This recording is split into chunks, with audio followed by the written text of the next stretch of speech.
और किसी भी जमहूरी मुल्क के अंदर जो आम इंतखाबात होते हैं उसमें जो अवाम होती है वो ताकत का सरचश्मा होती है और अपने उम्मीदवारों का तयन करना,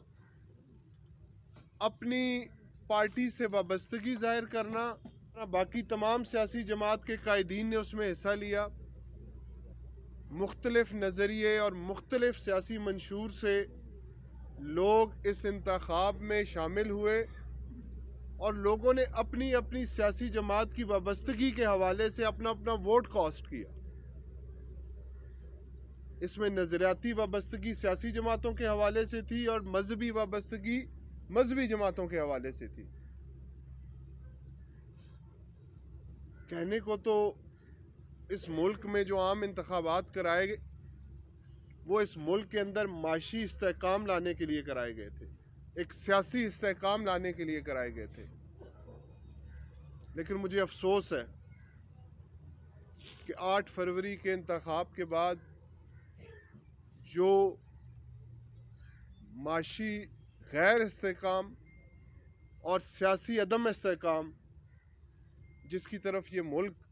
अब गामजन है, मुझे डर लग रहा है कि ये शायद एक बहुत बड़ा सवालिया निशान है इन इंतखाबात के ऊपर। मैं पहले अपनी बात करूंगा अपनी जमात के हवाले से, उसके हवाले से फिर बाकी जो सियासी जमात के कायदीन हैं वो अपने अपने नज़रिया और अपना अपना मौक़िफ़ आपके सामने बात करेंगे।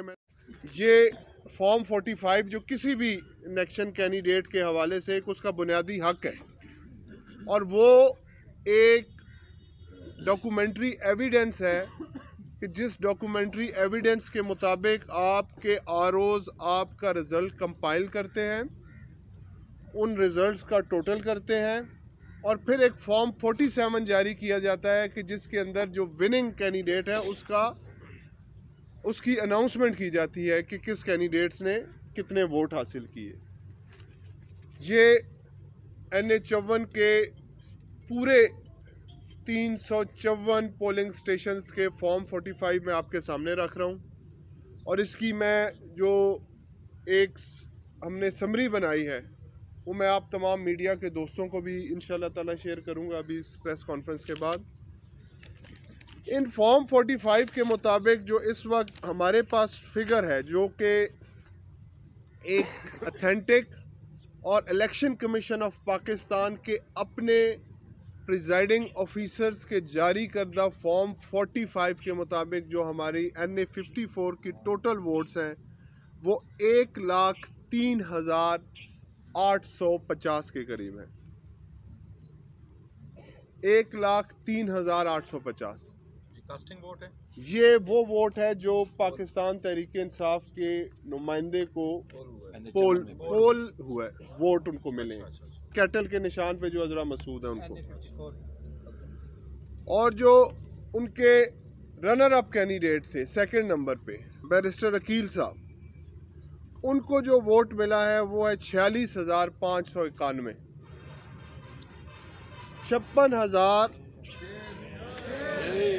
तकरीबन 57,000 का डिफरेंस नेशनल असम्बली की इस कॉन्स्टिट्यूंसी पे अकॉर्डिंग टू फॉर्म 45 हमारे पास मौजूद है। ये इलेक्शन कमीशन का डॉक्यूमेंट है, आप इसको देख भी सकते हैं और किसी जगह पे चैलेंज भी कर सकते हैं। इसी तरीके से जो PP-13 का रिज़ल्ट है जिस पे नोटिफिकेशन इलेक्शन कमीशन ने किया, फाद मलिक को 56,723 वोट मिले, हाजी उमर फारूक को 24,087 वोट मिले और उसमें जो लीड थी वो 32,636 की थी। साद अली ख़ान जो PP-12 से हमारे कैंडिडेट हैं, इनके हलके में जो इनको वोट मिला वो तकरीबन वो जो एग्जैक्ट वोट है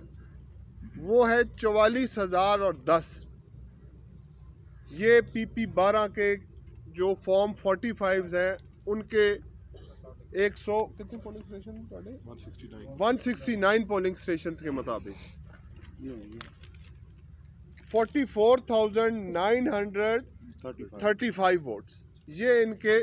टोटल वोट्स हैं जो इनको 169 पोलिंग स्टेशन में अकॉर्डिंग टू फॉर्म 45 जो इनके पास मौजूद है उसके मुताबिक मिला। और जो इनके रनर अप कैंडिडेट थे मोहसिन अयूब खान साहब, उनको 30,211 वोट मिले और इसमें इनकी लीड 14,332 वोटों की थी। अब मेरा जो आपसे सवाल है कि जो इस वक्त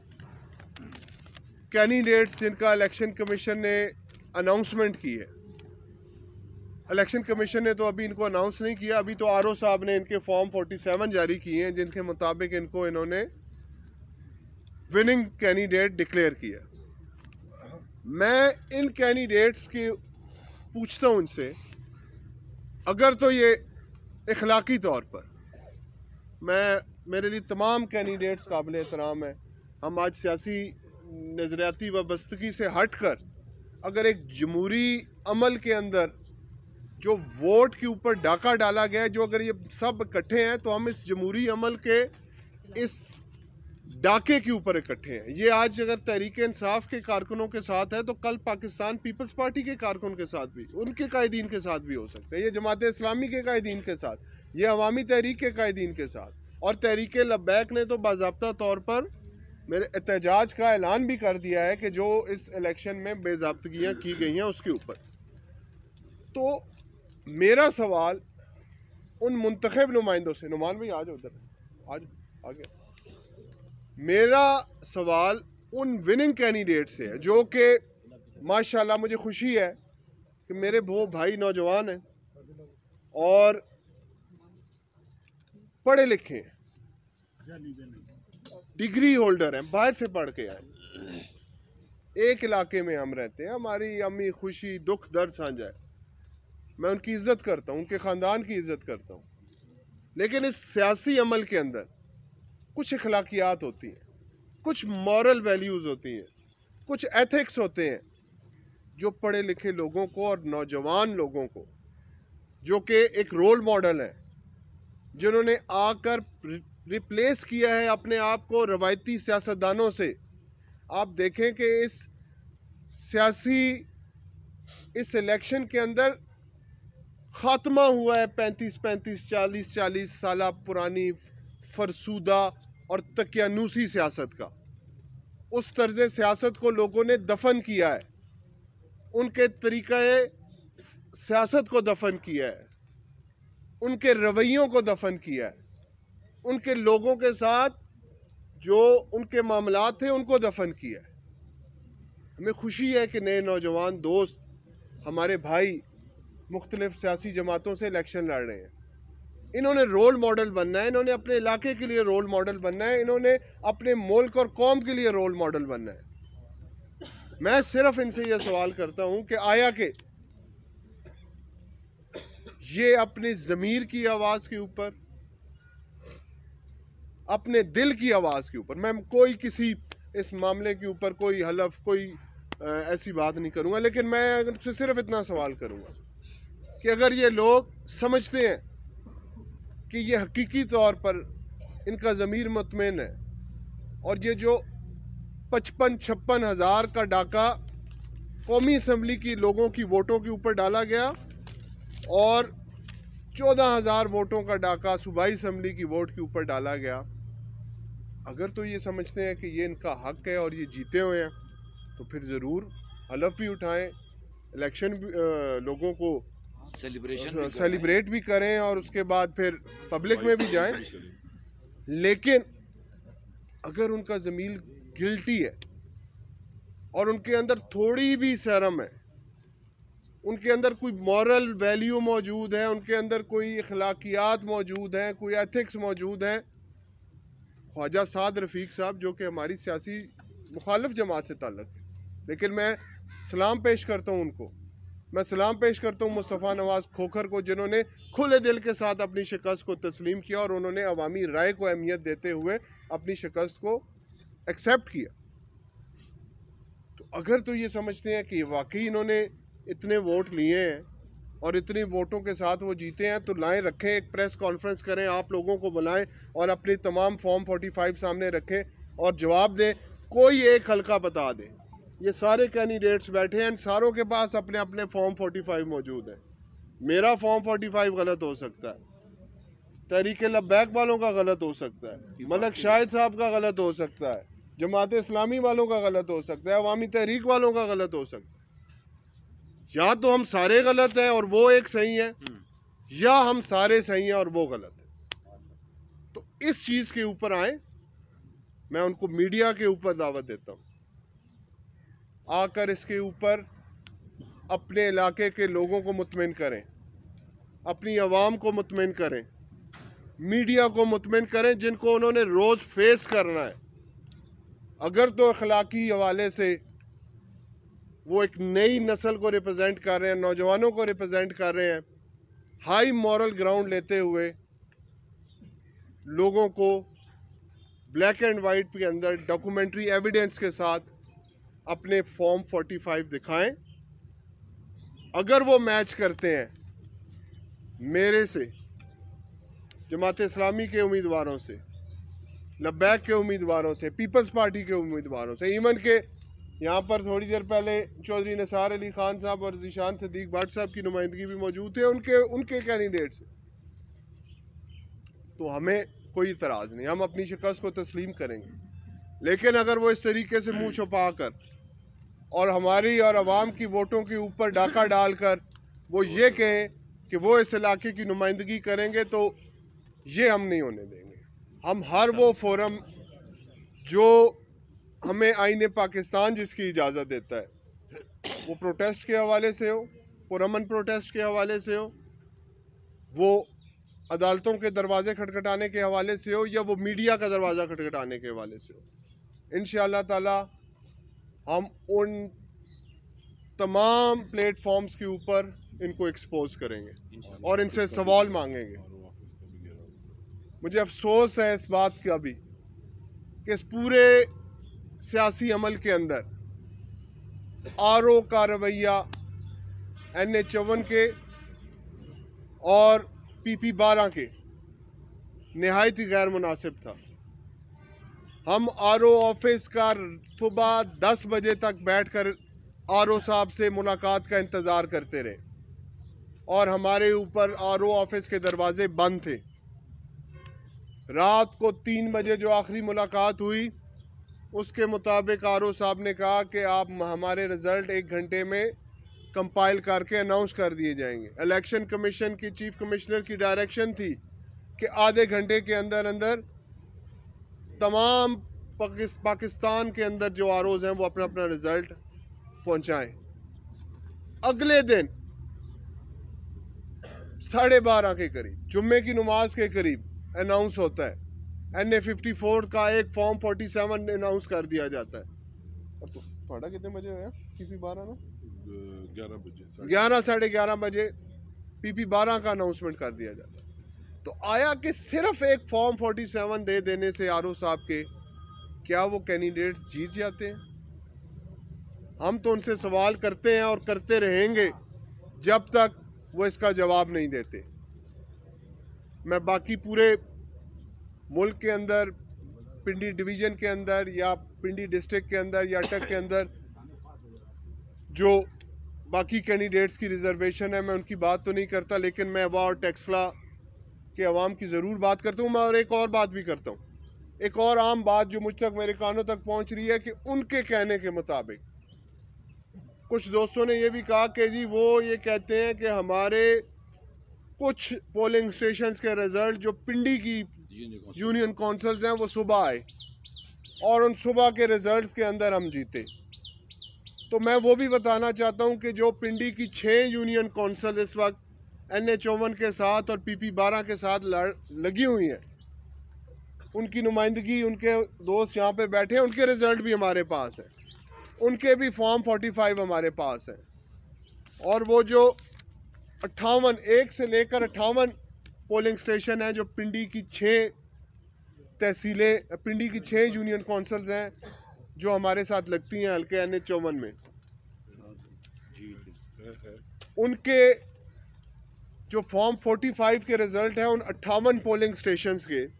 उनका रिज़ल्ट भी मैं बता देता हूँ, उनकी तसल्ली और तशफ़ी मैं वो भी करा देता हूँ। कि उनके जो पिंडी के इलाके के